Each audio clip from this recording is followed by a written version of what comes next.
الحمد لله رب العالمين والعاقبة للمتقين ولا عدوانا إلا على الظالمين. أشهد أن لا إله إلا الله وحده لا شريك له القائل في كتابه العزيز: يا أيها الذين آمنوا اتقوا الله حق تقاته ولا تموتن إلا وأنتم مسلمون. وأشهد أن سيدنا وعظيمنا محمدًا عبده ورسوله وصفيه وخليله وأمينه على وحيه، صلى الله وسلم عليه وعلى آله وأصحابه أجمعين. أما بعد، فيا عباد الله، أوصي نفسي وأنفسكم بتقوى الله عز وجل. يقول الله سبحانه وتعالى في محكم تنزيله بعد أعوذ بالله من الشيطان الرجيم: يا أيها الذين آمنوا اتقوا الله وقولوا قولا سديدا يصلح لكم أعمالكم ويغفر لكم ذنوبكم ومن يطع الله ورسوله فقد فاز فوزا عظيما. Amatenda amalungi amajjuvu ga Allah subhanahu wa ta'ala atuwadde obulamu okutuusa mu kaseera kano nga tukyali balamu. Atukoledde ekinene mu binene Allah subhanahu wa ta'ala okutujja yonna gy'atujje n'atuleeta mu kifo kino okuyimirizaawo esswala eno ey'ejjuma. Tusaba Allah subhanahu wa ta'ala atuwandiike mu abo bakkiriza emirimu gyabwe olwaleero. Owekitiibwa Allah subhanahu wa ta'ala mummwe alina baawadde obulamu nga tebuliimu kutawaanyizibwa ndwadde. Mulimu mummwe Allah baawadde obulamu nga yadde bulimu obulwadde obutonotono naye nga tebabawanise magulu emulago. Waliyo abalala nga tebalina musango gwe baakola nga Allah yabagezesa n'embeera gwe gy'atakugezesezza nayo. W'oli wano ng'obulamu bweyagala okusinga oba oli ali emulago, gyali kituufu akusinga ssente naye ggwe omusinga obulamu. Yeegomba singa essente ezo waakiri tezaaliwo naye ng'alina obulamu bw'olina. Allah subhanahu wa ta'ala byonna yabyesigaliza, akikuwa nga kyengera, wabula ggwe oyinza obutakiraba olw'okuba otunuulira ebyo by'atannakuwa. Baganda baffe bangi bwe muba mujjukira ebiseera we twabeerera mu bulwadde obwa COVID, nti abaali basinga okwekuuma amateeka n'obulwadde obutabatuukako, ate wawuliranga oyo COVID gwe yakutte, era Allah subhanahu wa ta'ala gwe yatutte, awamu n'okubeera ng'ali mu bujjanjabi obusembayo okuba obwa waggulu. Amawanga agayina ebyobulamu ebyakula nga Uganda tegoba, be basinga okufiirwa abantu. Allah kakasa nti okukola kwe tekufaanana na ntegeerayo. Gwe Allah nakuuma nga muyengayenga awo ekidoododdoodo ne muteekamu ekitangawuuzi, simanya n'enniimu, simanya ne katunguluccumu, gwe obulwadde ne bugenda. Oyagala kuŋŋamba nti enniimu ne katunguluccumu abaafa gye baali bawangaalira tebyaliyo? Yakulonda bulonzi Allah subhanahu wa ta'ala n'asalawo akwongera ekyengera ky'obulamu. Baganda bange, ebirungi Katonda byatuwadde tetusobola kubanga tubimalayo. Ebirungi bye tusaana okwebaliza Katonda bingi oyinza obutabikuba kafaananyi, kubanga gwe otunuulira omugagga Allah gwawadde ssente nga gwe tannaba kukutuusa waali, naye weerabira okutunuulira nti we wali emabega ate kati si wooli. Bizinesi ye eyinza okuba nga etambula kasoobo, naye buli weekula eyongerako ettafaali lirimu limu, mpola mpola oyongera kula. Naye njagala osaasira omuntu nga kituufu gwe omwegomba, naye bizinesi yali mu buwumbi kati eyingidde obukadde, egenda ekkabuki ekkabusi. Gwe Allah subhanahu wa ta'ala yo puresha agikutaasizza, n'akuwa obulamu, n'akuwa essanyu ly'oyina, era ogenda okula buli lunaku weeyongera essanyu. Ebyengera bya Katonda tetusobola kubimalayo. Tusaba Allah ow'ekitiibwa atuwe okumusiima n'okumutegeera, era y'ensonga lwaki tutandika n'okumutendereza. Tumusaba Allah ow'ekitiibwa asse okusaasira n'emirembe ku w'ekitiibwa Nabbi Muhammad sallallahu alayhi wa sallam. Baganda bange abasiraamu, Nabbi sallallahu alayhi wa sallama Sheikh amutusomesezzaako wano mu darasa yaffe, alina enkizo y'amaanyi gy'otoyinza kufaanana yadde okwenkana yadde okulingizaako. Yakubwa amayinja, yakyayibwa, yawaŋŋangusibwa okuva mu ggwanga lye n'agenda mu buwaŋŋanguse ng'ekimutwala si ntalo za byabufuzi, ng'ekimutwala si kunoonya bugagga nti agenda ku kyeyo, wabula alwana nze naawe tubeere abasiraamu. Olowooza tekisaanidde okubanga bwe tumwogerako tumusabira Katonda nti sallallahu alaihi wa alihi wasallam. Tusaba Allah w'ekitiibwa so okusaasira n'emirembe gye n'ebyengera bye gyali. Mbakuutira abaganda bange ne bannyinaze mikwano gyaffe okubanga tutya Allah subhanahu wa ta'ala. Allah tumutya nga tukola ebimusanyusa ne tuleka ebyo byonna ebimunyiiza. Mu budde buno obufundafunda njagala kulonda ekigambo kitono tukyogereko ebigambo bitono. Ekigambo ekyo njagala nnyo okukyogerako kubanga mu mulembe gwaffe guno ne mu biseera wano ndabawo abavubuka emyaka egisoma irimu mingi, ndabawo bangi, ndabawo abavubuka abali mu kusoma irimu ya Katonda, ndabawo emyaka emivubuka ne mu bakozi nga mingi. Bannange ekigambo ekyo kisaana nnyo okwejjukanya kubanga mu busiraamu bwaffe wano naddala e Uganda kyetaagisa nnyo n'okusinga bwe kyali kyetaagisizza. Nabbi Muhammad sallallahu alaihi wasallam lumu yali ali ne basahaba be n'abagamba ekigambo, n'abagamba bannange, inna Allaha rafiqun, Katonda wammwe mukwata mpola nnyo ekigenze wala, yuhibbu rifqa fil amri kullihi, ayagala nnyo obukwata mpola mu buli nsonga. Nabbi Muhammad sallallahu alaihi wasallam okwogera emboozi eyo Allah yali yakitulagako dda era akitunyumiza ne mu Qur'an ey'ekitiibwa nti gwoyinza okuba nga tomanyangako muntu ng'omuntu oyo yali mubi nnyo okwenkana Firawuna eyatuuka ku ddaala erikola Katonda kyasinga obutayagala ekyokweyita Katonda. Teyamugattako kintu kirala wabula ye yennyini yeeyita Katonda, yaga ana rabbukumul a'la, nze Katonda wammwe owa waggulu. Yabaga nze Katonda wammwe owa waggulu. Firawuna yattanga abaana abaali abato, ng'abaana abo buli mwana azaalibwa omulenzi nga bamutta. Omuntu atuuka okuba ngatta abantu, natta asooka, natta owookubiri, abaana abato nga talina na musango, n'amutta kubanga atya nti mujja kuvaamu anaamujja mu buyinza bwe. Olowooza omutima gwe guba gutuuse ku ddaala ki mu bukalu? Naye omuntu afaanana bw'atyo nga mukalubu nnyo, nga mubi nnyo, nga yakola ebyambyone byonna, Allah subhanahu wa ta'ala bwe yali asindika Nabbi Musa ne Haruna bagende bamukoleko daawa, yabagamba abange idhhaba ila Firauna innahu tagha, mugende wa Farao Firauna kubanga afuuse kiwaji. N'amala n'abagamba naye bwe mutuukayo yadde muzibu ekyenkanidde awo, yadde atuuse ku ddaala ery'obujeemu eddene, yabagamba faquula lahu qawlan layyinan, mwogere naye ebigambo ebikkakkamu, ebiseeneekerevu, ebiwoomu, mumukwate empola, la'allahu yatadhakkaru aw yakhsha, oba oliawo najjukira n'addamu n'atya Katonda. Okwata empola bwe kubanga kwali ne ku musajja yali omuzibu ennyo, Katonda n'atugamba nti bwe tuba tukwata ensonga zaffe, bwe tuba tutunuulira ensonga z'amaka gaffe, bwe tubeera tutunuulira ensonga za communities zaffe, bwe tuba tutunuulira ensonga z'emirimu gye tukola nga ffe bakama basigadde na byonna, oba ffe tuli wansi nga bali bakama baffe, byonna bye tuba tukola, abange inna Allaha rafiqun, mumanye nti Katonda wammwe mukwata mpola nnyo, yuhibbu rifqa fil amri kullihi, ayagala nnyo obukwata mpola mu buli nsonga. Nabbi Muhammad sallallahu alaihi wasallam yali mu muzikiti ng'ali ne basahaba ridwanullahi ta'ala alaihim. Omusajja n'ayingira mu muzikiti nga musajja munnamalungu, nga ye ono protocol w'omuzikiti tamumanyi, naye bwe yayingira mu muzikiti n'asumulula ezzipu ye n'amala ekyetaago munda mu muzikiti. Oyinza obutakikuba bulungi kafaananyi, njagala weekubireko akafaananyi gwe wano wootudde, omuntu n'ayingira wali n'ajja n'ayimirirawo wakati n'asumulula zipu ye n'amala ekyetaago. Olowooza Katonda nga tamusaasidde nnyo ayinza okufuluma wali nga mulamu?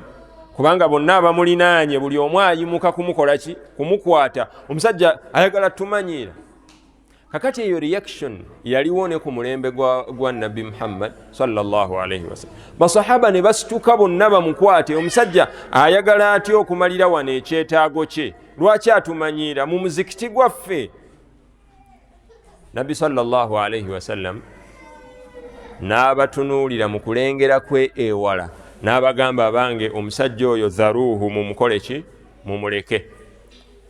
Nabbi bwe yamaliriza teyagamba ono ayonoonyeewo amaze ekyetaago kye nti kati funa amazzi olongooseewo. Yagamba bano abasiraamu abalala abaaliwo abaali bategeera obulungi nti omuzikiti teguteekeddwa kubeeramu kikyafu, n'abagamba ti ate thumma ariiku ala bawlihi dhanuban min ma'in, mufuneyo n'ekyombo ky'amazzi mukole ki mulongooseewo. Naga bwe mumala okulongoosaawo, Nabbi abawa ensonga abagamba innama bu'ithtum muyassirin, abange mmwe abeetisse obubaka bw'eddiini eno Katonda yabatuma ng'abatuma mujje mwanguyiza abantu obulamu, walam tub'athu mu'assirin, Katonda tabatumanga kukujja mukalubye obulamu bw'abantu abakoze eki abasigadde. Oluvannyuma Nabbi Muhammad sallallahu alayhi wasallam ayita omusajja ono yali amaze ekyetaago kye, n'amugamba nti sembera wano otuuleko nange.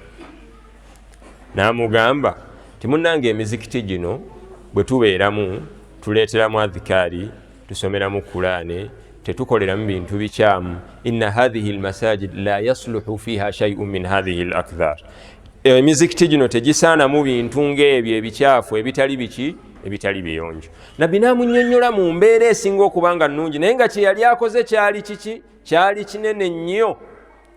Okumanya meseji ya Nabbi n'enkwata ye ey'ensonga eyalimu obukkakkamu n'okulowooza ennyo n'ekisa n'okulumirirwa n'omukwano, enkwata eno Nabbi sallallahu alayhi wasallam gye yakwata omuvubuka ono, omusajja ono yali ayonoonye mu muzikiti, omusajja yatuuka okuwanika emikono n'agamba nti Allahumma arhamni wa Muhammadan, Allah nkusaba onsaasire nze, saasira nze ne Muhammadi ono, wala tarham ma'ana ahadan, tosaasirayo omuntu omulala yenna mu umma eno atali nze na Muhammad. Lwaki abasigadde bonna yabatuuka okubajja mu dduwa naga Mungu asaasire nze nzekka ne Muhammad? Kubanga Nabbi sallallahu alayhi wasallam yamukwata bulungi. Inna Allaha rafiqun, bannange Katonda wammwe mukwata mpola, yuhibbu rifqa fil amri kulli, ayagala nnyo obukwata mpola mu buli nsonga gye mukola. Omusajja yajja mu maaso ga Nabbi Muhammad sallallahu alayhi wasallam. Bwe yatuuka n'amugamba ya Rasulallah, nze ndi muvubuka. N'amugamba naye ibada ezisigadde nja kuzikola zonna, ebyo Katonda bye yagaana byonna ngenda kubikola ki kubyewala. N'amugamba naye ekikwatagana n'abakyala ekyo mpulira nga saagala kireka. N'amugamba naye njagala ngende nakyo mu maaso nga sifuna na musango mu maaso ga Katonda. I want to get permission from you. Namga ya Rasulallah fa'dhali bizina, njagala ki ekyowenzi nze obusiraamu bukinzikirize. Njagala omanye nti ekigambo kino omusajja ono akyogera nga Nabbi sallallahu alayhi wasallam basahaba bonna gwe bazitoya, akigambo oyo basahaba gwe bazitoya, akigamba Nabbi w'omulembe guno. Kakati bano bonna abasigadde bamwewuunya, bigambo ki byogamba Nabbi wa Katonda? Unafuna obubaka okuva ewa Katonda gwogamba nti nze njagala ngende mu maaso n'obwenzi? Nabbi sallallahu alayhi wasallam n'abaga nti abaye musajja mmuleke temumukambuwalira. Yadde nga kye yali ayogedde kyali kiki kyali kinene, ekyali kigenda mu maaso baali bakwata nsonga nga nzito ezitowa. Ne Nabbi sallallahu alayhi wasallam ajjukira era amanyi nnyo ti ensonga ne bweba nnene etya, ne bwebeera ng'ekyogeddwa kinene, ne bwe kiba ng'ekikoleddwa kinene, obukwata mpola bugonjoola nnyo okusinga ensonga bwekwatibwa n'amaanyi. Nabbi sallallahu alayhi wasallam n'agamba omusajja nti udnu, muvubuka sembera wano wentudde. N'amugamba afatuhibbuhu li ibnatik, gwe ekikolwa ekyo kikusanyusa nga kikolwa ku muwalawo? Musajja n'amugamba la ya Rasulallah, nemmala nkusanga ku muwala wange nga Nabbi n'amugamba munnange wala nnaasu yuhibbuuna dhalika li banatihim, n'abantu abasigadde tekibasanyusanga kikolebwa ku bawala baabwe. Namugamba fatuhibbuhu li ummik, kuba akafaananyi kirabika kitya nga kikolebwa ku maama wo. Namugamba ya Rasulallah, ng'ozannyira ku maama waani? Nabbi namugamba wala nnaasu yuhibbuuna dhalika li ummahatihim, n'abalala tekibasanyusa nga kikolebwa ku bamaama baabwe. Afatuhibbuhu li ukhtik, gwe kikusanyusa nga kiri ku sisita wo mwannyoko gw'oyagala ennyo? N'amugamba nedda ya Rasulallah. Nabbi n'amugamba sallallahu alayhi wasallam nti wala nnaasu yuhibbuuna dhalika li akhawatihim, n'abantu abasigadde tekibasanyusa nga kikolebwa ku bannyinaabwe. Nabbi n'amubuuza ne ku bassenga be ne ku bamaama b'abato nga ansa yemu. Bwe yamala Nabbi sallallahu alayhi wasallam, njagala olabe omukwano ono ali mu nsobi, naye njagala olabe omukwano gwakozesa n'obukwata mpola. Kyava amukwatako bw'ati n'amusembeza, bw'amusembeza n'amukwatako ku kibegabega n'amusabira edduwa ya bintu bimeka? Bisatu. N'amugamba, n'asaba Katonda nti Allahumma nawwir kalbahu, Allahumma ghfir dhanbahu, Allah nkusaba omuvubuka ono omusonyiwe ensobi ze zagwamu. Wanawwir kalbahu, Allah nkusaba oteeke ekitangaala ekyobukkiriza mu mutima gw'omuvubuka ono. Naga wahassin farjahu, ate gwe wekka gwe tusaba omukwatireko mu kubeera ng'akuuma bulungi ebitundu bye ebyekyama, aleme kubijaajamya. Bannataarikhi bagamba falam yakun ba'du dhalika alfata yaltafitu ila ayi shay'in, okuva ku lunaku olwo omusajja oyo teyaddamu kugenda mu bikolwa ebyo ebikyamu, n'abyesonyiira ddala. Lwaki yabyesonyiwa? Kubanga Nabbi sallallahu alayhi wasallama yamukwata bulungi, ne kimwanguyira okutegeera message gye yali ayagala okumukola ki? Okumutegeeza. Abanga abasiraamu, inna allaha rafiqun, Katonda wammwe mukwata mpola, yuhibbu rifqa fil amri kullihi, Allah ayagala nnyo obukwata mpola mu buli nsonga yonna.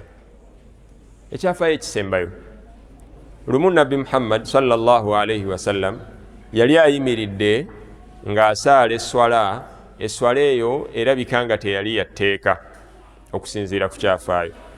Mu muzikiti mwalimu basahaba abalala abaali batudde. Kati Nabbi ali wano mu swala asaala n'omusajja bamuyita Muawiya ibn al-Hakam as-Sulami.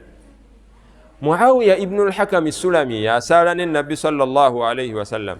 Wabaawo sahabi omu ku baali batudde ku bbali n'akuba omwasi guno, omwasi ne gukola ki? Mu Busiraamu omwasi bw'obeera nga ovuddemu omwasi okola otya? Ogamba nti alhamdulillah. Oli munno n'akuddamu nti yarhamukallah. Kakati omusajja yali atudde ku bbali bw'ayasimula yagamba alhamdulillah. Ono Muawiya ali ne Nabbi mu swala n'amuddamu nti yarhamukallah. Kakati bano bonna abasahaba batudde ku bbali ne bamwewuunya, omusajja ayogerera mu swala. Kakati ate ye kubanga tamanyi, n'abatunulira n'obbatunulira ng'alaba bonna bamwetegereza, n'ababuuza n'obbabuuza ng'ali munda mu swala nti ma baalukum tanzuruuna ilayya, mwe mubadde ki abanneetegereza? Hadithi egamba fajahalu yadribuuna bi aidihim ala afkhadhihim, babeera basigala nga bakuba ebibatu byabwe ku bisambi byabwe. Kitegeeza ki? Tibayomba n'okuyomba. Omusajja twewuunya kwogerera mu swala ate akyayongera kwogerera mu swala, bongera kola ki? Kuyomba. Omusajja n'asirika ne bagenda maaso ne Nabbi okusaala. Muawiya ibn al-Hakam Sulami asaala ne Nabbi sallallahu alaihi wasallam. Eswala bweggwa Muawiya agamba ma ra'aytu mualliman qablahu wala ba'dahu ahsana ta'liman minhu, bannange sirabangako omusomesa mulungi oluberyeberye lwa Nabbi sallallahu alaihi wasallam n'oluvannyuma lwe sirabangako muntu yali asomesa bulungi kusinga Nabbi Muhammad sallallahu alaihi wasallam. Nagafa wallahi ma kaharani wala darabani wala shatamani, ndaira Allah Nabbi sallallahu alaihi wasallam teyankaka, teyamboggolera, teyanvuma, teyanswaza, talina kyeyankola, walakinahu qaal, wabula yaŋŋamba mu mbeera ey'obukkakkamu esinga okubeera ennungi, naŋŋamba munnange inna hadhihi swala la yasluhu fiha shay'un min kalami nnas, eswala eno gye tusaala tesaanamu nnyo bigambo bino ebirala ebikoze eki ebisigadde nga ggwe byoyogereddemu naga eswala eno tugireeteramu kino na kino okusoma Kurani adhikaari alhamdulillah subhanallah ebyo bye tuleetera mu ki mu swala n'amugamba naye tetukola ki tetwogereramu njagala omakinga ekigambo ky'omuntu ono eyali mu nsobi nga kyakola kikyamu naye enkwata ya nabbi sallallahu alaihi wasallam kugamba yakkiriza olw'okuba nabbi teyamuboggolera teyamukaka teyamukambuwalira teyamuvuma teyamuvoola talina kye yamukola nga kibi naye yamugamba bulungi omusajja ono yatuuka ku ddala eriga nti sirabangako omusomesa asinga nabbi sallallahu alaihi wasallam kusomesa buki bulungi era kitegeeza meseji yonna nabbi sallallahu alaihi wasallam gy'ayina omusajja ono mwetegefu okugikkiriza yonna kubanga amukkiriza nti amukutte buki bulungi abanga abasiraamu inna allaha rafiqun katonda wammwe mukwata mpola yuhibbu rifqa fil amri kullihi ayagala nnyo obukwata mpola mu buli nsonga yonna gye tukola ekifaananyi ekyo njagala tukizzeeyo mu maka gaffe tukizzeeyo ku mirimu gyaffe abantu bameka abayawukana ne bakyala baabwe nga baalisobodde okwongera okugumiikirizagana obukwata mpola bwabula wakati abaana ne bakula ttayo nga maama waali mulamu ne taata waali mulamu naye kubanga omusajja ayimirizaawo obusajja bwe ayagala kkakasa ndi nze omukazi tammanyirira mu maka gange ge nnakola ki ge nneezimbira nina yakiŋŋamba ne mubuuza naye gwe oli mu nsi ya katonda gye yeetondera ng'okola ebimunyiiza lwaki takujjangamu mu nsi ye gye yeetondera nga naawe ye yakutonda eyo si nsonga omukyala asobola okukumanyirira mu maka go ge weezimbira naye tunuulira ensonga na butya bw'onoolwana okubeera ng'otereeza ng'omukwata buki bulungi n'omukyala bw'oti eri omwami n'omuzadde bw'oti eri omwana n'omukozesa bw'oti eri abakozi b'okozesa neiba eri muliraanwawe buli muntu yenna ateekwa okufaayo abanga obukwata mpola singa bunajja mu nsonga zaffe singa bunaabeera mu bulamu bwaffe mu communities zaffe mu ddiini yaffe eno wakati waffe abasiraamu n'abasiraamu abasiraamu abakkaanyiza ku sayidi eno oba abakkaanyiza ku eno oba wakati w'ebiwayi ebitakkaanya obukwata mpola obwo bwe bunaabeerawo wakati waffe tujja kusobola okulongoosa obusiraamu bwaffe tujja kulongoosa obulamu bwaffe tujja kusobola okusaasaanya obulungi meseji y'obusiraamu ng'abantu bagikkiriza bulungi kubanga nabbi wammwe Muhammad sallallahu alaihi wasallam abagamba ti arrifku la yakunu fi shay'in illa zanahu obukwata mpola buli lwe bubeera mu nsonga yonna ensonga eyo etera okulongooka naye arrifku wala yunzau min shay'in illa shanahu naye obukwata mpola buli lwe bubula mu nsonga yonna ensonga eyo etera okwonooneka obubaka bwaffe olwaleero nga mmaliriza nabbi wammwe Muhammad sallallahu alaihi wasallam abagamba ti inna allaha rafiqun bannange katonda wammwe mukwata mpola nnyo yuhibbu rifqa fil amri kullihi ayagala nnyo obukwata mpola mu buli nsonga barakallahu li wa lakum fil qur'anil karim نفعني الله وإياكم بما فيه من الآيات والذكر الحكيم أقول قولي هذا وأستغفر الله العظيم الجليل لي ولكم فاستغفروه يغفر لكم إنه غفور رحيم بر وشكور